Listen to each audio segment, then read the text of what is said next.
சர்ப்பதோஷங்கள் நாகதோஷங்கள் எல்லாம் ஜாதகத்தில் இருந்தால் அதெல்லாம் நிவர்த்தி பண்ணக்கூடியவர் ராகுபகவான். அந்த சர்ப்பதோஷம் நாகதோஷங்கள் எல்லாம் நிவர்த்தியாக வந்து ராகுபகவான் பிரார்த்தனை பண்ணிட்டு திருஷ்டிகள் எல்லாம் போகணும். ஏழு பில்லி சூனியம் எல்லாம் ராகுபகவானுடைய ஜாதகத்திலே பலமாக இருந்தாங்கன்னா அவங்களுக்கு எதிராக எதுவும் வேலை செய்யாது, திருஷ்டிகள் எதுவும் அவங்களுக்கு வராது என்பதை ராகு பகவான் சர்ப்பதோஷங்கள் நாகதோஷங்கள் நீக்கணும், திருஷ்டிகள் எல்லாம் நீக்கணும் பிரார்த்தனை பண்ணிட்டு ராகு பகவானுக்காக யாகம் சொல்லி அதற்கு அடுத்தபடியாக 9வது கிரகமாக கடைசி கிரகமாக இருக்கக்கூடியவர் கேது பகவான். கேது பகவான் யாருன்னு கேட்டீங்கன்னா பூர்வ ஜென்ம பாவத்தை எல்லாம் நிவர்த்தி பண்ணக்கூடியவர். போன ஜென்மத்தில் நாம தெரிந்தோ தெரியாமலோ ஏதேனும் பாவங்கள் செய்து அந்த பாவங்கள் நம்மை தொடர்ந்திருந்தால் இந்த ஜென்மத்தில் அந்த பாவங்கள் எல்லாம் தொடராமல் அவற்றை நிவர்த்தி செய்து நமக்கு நல்ல ஞானத்தை கொடுக்கக்கூடியவர் கேது பகவான். கேது பகவான் நம்முடைய ஊர்மக்கள் சந்தேகங்கள் எல்லாரையும் மதுரம் பண்ணுவதற்காக கேது பகவான் பிரார்த்தனை கேது பகவானுக்காக யாகம் நடந்தது. அதற்கு அடுத்தபடியாக எல்லா தெய்வங்களையும் ஆவாகனம் செய்து கலசத்திலே முனீஸ்வர பெருமானை ஆவாகனம் செய்து புராண யாகங்கள் எல்லாம் நடைபெற்று வந்தது. இப்ப நாம் முதலையே சொன்னது போல இந்த பூர்ணாவதியானது தற்போது நடக்க போகுது. அதனாலதான் முதலிய சொன்ன பூர்ணாவதி நேரத்திலே தெய்வங்கள் எல்லாம் சந்தோஷமாக இருப்பதாக தெய்வம் இந்த சமயத்திலே இவருடைய பிரார்த்தனைகள் என்னமோ இவ்வளவு நேரம் நான் சொன்ன ஒவ்வொரு ரோமமா நடந்தது. இந்த ரோமத்தினுடைய பலன் என்னன்னு கேட்டீங்கன்னா இப்ப இந்த பூர்ணாவதி தான் அதனுடைய பலன். இந்த பூர்ணாவதி சமயத்தில் நீங்கள் எல்லாம் வேண்டிக்கிறீர்களோ அது எல்லாத்தையும் அருள் கருணாமூர்த்தியாக அருளும் கருணாமூர்த்தியாக இந்த முனீஸ்வரர் கேட்டிருக்கிறார். இந்த சமயத்திலே உங்களுக்கு என்ன கேட்கிறீர்களோ அதை கொடுப்பாரு. என்ன சந்தோஷமா இருக்கிற நீங்க போய் எதை கேட்டாலும் எல்லாரும் வர வெளியே வர சமயத்திலே முனீஸ்வரரை வெளியே போயிட்டு வேளாண் பிரார்த்தனைகள் என்னமோ எல்லாத்தையும் இந்த சமயத்திலே பிரார்த்தனை செய்து கொள்ளும்படி கேட்டுக்கொள்கிறோம்.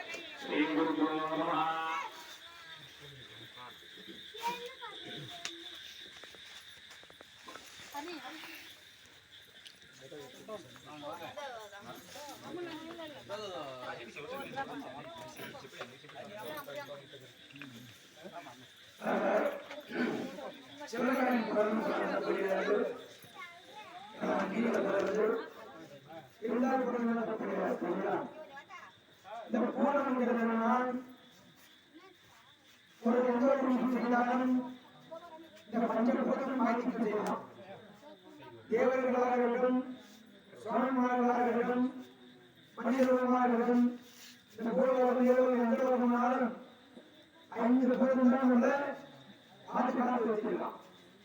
அவங்களுக்கு தான் நம்ம வாழலாம். நீர் நிலம் காற்று பூமி ஆகாயம் இந்த 5 பூதங்களை விட்டு அதன் தேவதைகள் சொல்லுவாங்க. 5 பூதத்திலும் அக்னி தேவனுக்கு தான் ஒரு சிறப்பு திறந்திருக்கான். என்ன அப்படின்னா எந்த ஒரு பொருள் போட்டாலும் தண்ணியில எந்த பொருள் போட்டாலும் தனியாக மாறாது. பூமியில் எந்த பொருள் கொஞ்சம் காலம் மண்ணோட மண்ணால் போகாது. காற்றில் எந்த பொருளும் காற்றில் கலக்காது. ஆகாசத்தில் எந்த பொருளும் போய் ஆகாசத்தில் சேராது. ஆனால் நெருப்பு கொடுத்துதான் அக்னிக்கு கொடுத்துதான் எதை ஒன்று போனாலும் தண்ணீர் கூட மாற்றி விடலாம். அதை பசுமாக்கிட்டு வரலாம். மண் எடுத்து போடுங்க, கல் எடுத்து போடுங்க, எது வந்தாலும் சூடு இல்லையா, அதிகமான சூடு இல்லையா, அந்த ஏற்றுக்கிறார். தண்ணீர் கூட அவர் மாற்றிக்கிட்டு வரலாம். ஆனால் அக்னிக்கு ஒவ்வொரு காரியமும் ஒவ்வொரு செயல்களும் அக்னியை நம்ம கொடுக்கிறோம். அக்னி தேவன் தான் இது பேர் அகில் வாழ்வான். ஒரு தேவதையும் நேரில் வரமாட்டாங்க. அக்னி சுரூபமாக வந்திருந்து இந்த அகில் பாகத்தை அகில் பாகங்கிறது தாம்பூலமா புராணத்தில் கேள்விப்பட்டிருக்கீங்க. தட்சன் யஜ்யம் வளர்க்கும் பொழுது முறையாக தாம்பூலத்தை சிவபெருமான் கூட மறுபுற சிவபெருமான் முறையாக தாம்பூலம் கொடுக்காதனால உமாதேவியின் சண்டை விட்டாராம்.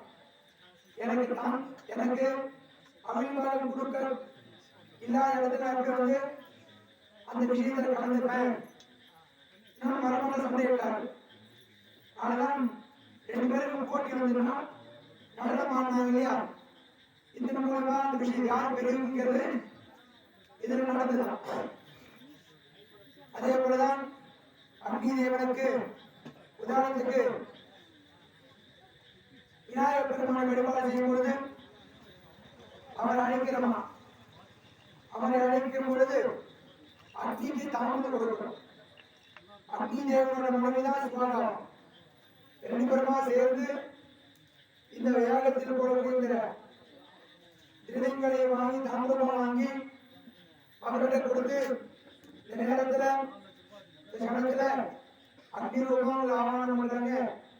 வந்து மக்களுக்கு என்ன தேவையை பூர்த்தி செய்து அவர்களை எதிர்கொள்வதற்கு அவர்கள் மழையா இருந்து நமக்கு நடத்தி கொடுக்கிறார். இந்த நடக்கூடிய உணவுகளை சாதாரண செய்ய முடியாது. ஒரு தாய் ஒரு குழந்தை கருவின் பிறகுதான் பல போராட்டத்திற்கு பிறகுதான் ஒரு கரு இருக்கிறது இல்லையா? பல ஆயிரம் அணுக்களுக்கு நிகரான ஒரு கரு உடலை குழந்தையா உருவெடுக்கிறது. அந்த உருவம் தான் குழந்தையாக பிம்பங்களாக கருவிலிருந்து வெளியேறது பூலோகத்தில்.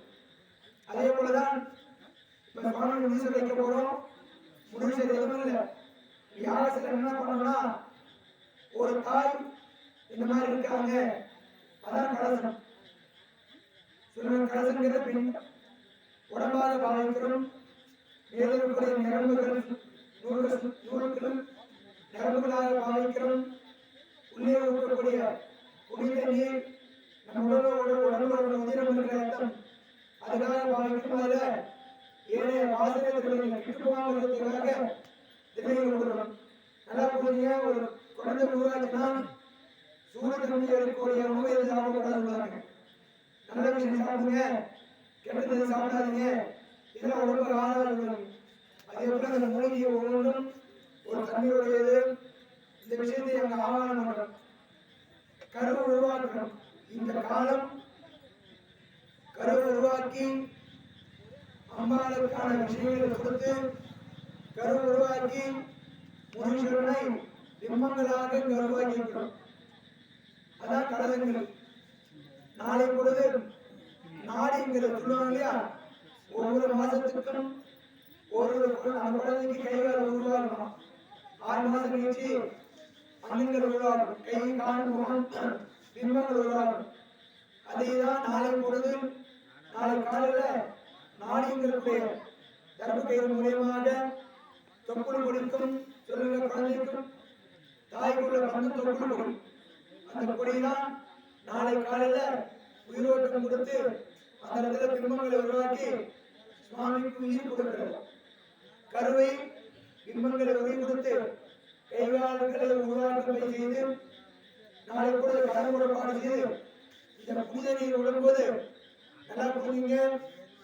குழந்தை சாதாரண பிறகு பனிக்குடம் உடைந்துதான் பிறகு அந்த பனிக்குடம் குழந்தை என்ன பண்றீங்க பாதுகாப்பா வச்சிருக்கலாம். எந்த ஒரு சூழல் குழந்தை எந்த பாதிப்பு இல்லாதவருக்கு குழந்தை பாதுகாப்பாக வச்சிருக்கு. நாளை பொழுதில் கும்பாபிஷேகம்ங்கிறது புனித நீர் சுவாமிக்கு அபிஷேகம் பண்ணணும். இந்த நீர் ஊற்றும் போது குழந்தை சுவாமி என்ன பண்றாரு? பெருந்தன்மை இருக்கிறார்.